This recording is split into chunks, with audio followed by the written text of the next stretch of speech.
Šiandien žiniose Panevėžyje lankėsi Lietuvos krepšinio federacijos vadovai. Kovą prasidės visuotinis gyventojų surašymas. Už šilumą sausį mokėsime mažiau.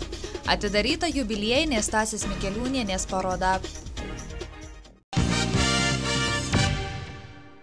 Šiandien Panevėžyje lankėsi Lietuvos krepšinio federacijos vadovai, kurie kartu su miesto meru aptarė Europos krepšinio čempionato grupės rungtynių Panevėžyje organizacinius parengiamuosius darbus.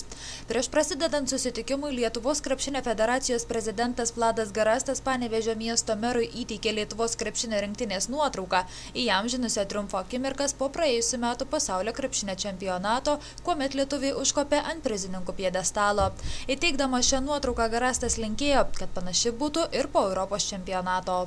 Pagrindinis tikslas yra paskelbėti apie esamą situaciją, kuri yra visai eina labai gera kryptim, taip kad Panevėžys bus dėmesio centre ir, man atrodo, jis išgarsės ir visoje Europoje, žinos, kas yra toks Panevėžys. Federacijos dėmesys, kad visgi žais Lietuvos rinktinė Panevėžyje, suteiks perspektyvų Panevėžio miestui būti žinomam, taip pat suteiks galimybės Panevėžio verslui. Lietuvos krepšinio federacijos generalinis sekretorius Mindaugas Balčiūnas dar kartą patvirtino, kad Panevėžys pajėgus surengti namų grupės varžybas. Deja, ne visi norintys galės patekti į areną, nes jau dabar gauta paraiškų 20 000 bilietų iš įvairių organizacijų.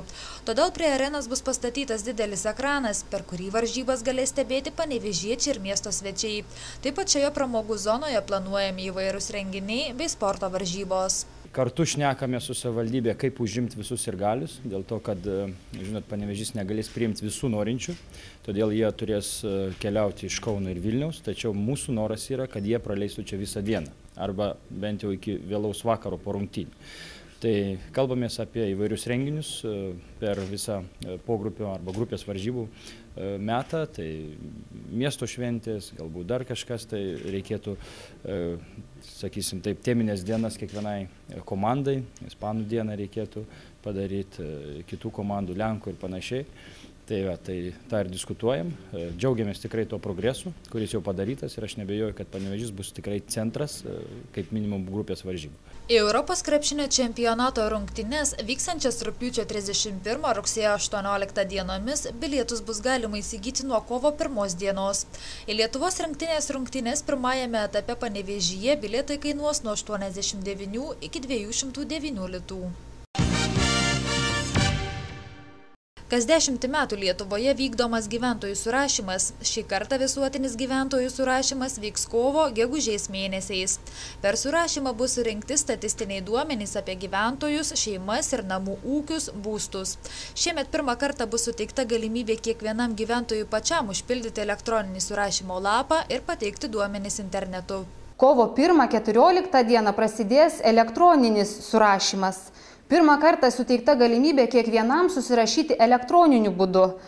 Tai leidžia gerokai padidinti gyventojų, ypač jaunų žmonių aprėptį, pagerinti surašymo kokybę. Elektroninio surašymo lapo adresą, surašymo lapo formą galite rasti adresu www.esurašymas.lt. Kviečiame visus dalyvauti elektroninėme surašyme, nes tai yra šiuolaikiška, patogu ir saugu. Jeigu žmogus nenori jau labai įsileisti surašinėtojo į namus, ar tiesiog yra užimtas ir jam nepavyks susitikti su surašinėtoju, tai taip pat labai patogus būdas susirašyti. Gyventojai nepasinaudoja elektroninio surašymo galimybę bus aplankyti surašinėtojų balandžio 5, gegužės 9 dienomis. Surašinėtojus žmonės galės atpažinti iš darbo pažymėjimų, tokių kaip mano su juostele, ir iš portfelių. Bus žali portfeliai ir nauji spalvoti portfeliai. Žmonių bus prašoma pateikti duomenys apie būstą, asmens duomenys, demografinius duomenys, duomenys apie jų darbą, išsilavinimą, bus įvairūs klausimai, plati apklausa. Paskutinį kartą visuotinis gyventojų surašymas Lietuvoje buvo vykdomas 2001 metais. Tuo metu šalyje gyveno kiek daugiau nei 3 400 000 gyventojų. Beje, šiemet gyventojų surašymai vyksta visose ES šalyse. Už sausio mėnesio šildymą panevėžiečiai sulaukė 20% mažesnių sąskaitų. Tam įtakos turėjo šiltesnis oras, kadangi šių metų sausio mėnesio vidutinė oro temperatūra Panevėžyje buvo 3 laipsniai šalčio, o praėjusių metų gruodį daugiau nei 7 laipsniai šalčio. Visų daugiabučių namų Panevėžio mieste sąnaudos šildymui sudarė vidutiniškai 1 kvadratiniam metrui 17,55 kWh šilumos ir gyventojams už šildymą teks vidutiniškai po 3,95 litus už 1 kvadratinį metrą. Mažiausiai mokės už šildymą gyventojai tie, kurių namai yra pilnai renovuoti ir vidutiniškai jie savo būsto šildymui 1 kvadratinio metro apšildymui suvartojo 10,67 kWh šilumos ir mokestis bus 1 kvadratiniam metrui 2,40 litų. 2 kartus daugiau šilumos sunaudojama tuose namuose, kurie nėra modernizuoti ir kuriuose nėra įrengti automatizuoti šilumos punktai. Tokių namų gyventojų šildymo vidutiniškai mokės po 4,40 litus. O namai, kurie yra įsirengę automatizuotus šilumos punktus ir būtent automatizuotas šilumos punktas leidžia taupyti šilumą nustatant karšto vandens tiek šildymo temperatūrą, jie gali sutaupyti iki 15% šilumos ir būtent tie namai ir pagal statistinius skaičiavimus 15% mokės mažiau nei tie, kurie yra dar net neįrengę automatizuotų šilumos punktų. Apibendrintai tikriausiai vertėtų pasakyti tai, kad pats mokestis už šilumą priklauso nuo suvartotos šilumos kiekio ir nuo šilumos kainos. Šilumos kaina išlieka ta pati ir gyventojai per vasario mėnesį sunaudotą šilumą taip pat mokės tą pačią šilumos kainą.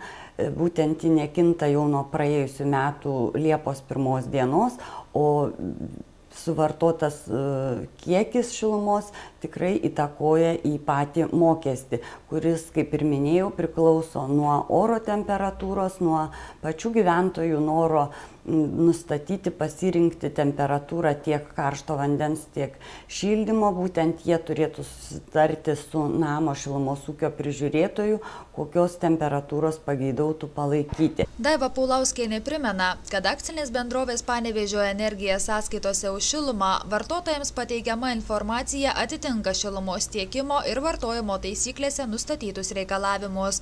Sąskaitose pateikiama išsami informacija apie šilumos suvartojimą visame name, konkrečiame bute, šilumos kiekį priskirtą bendrojo naudojimo patalpoms, vidutinį šilumos kiekį tenkantį 1 kvadratiniam metrui, vidutinę mėnesio oro temperatūrą ir panašiai.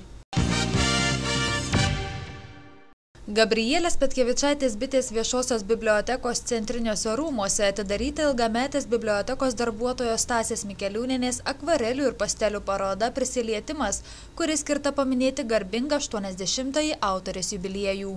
Kadangi esu gamtos vaikas, tai mano darbai visi susijęs su gamta ir peizažai, ypač gėlės, kurias nepaprastai myliu ir jiems daug dėmesio skiriu.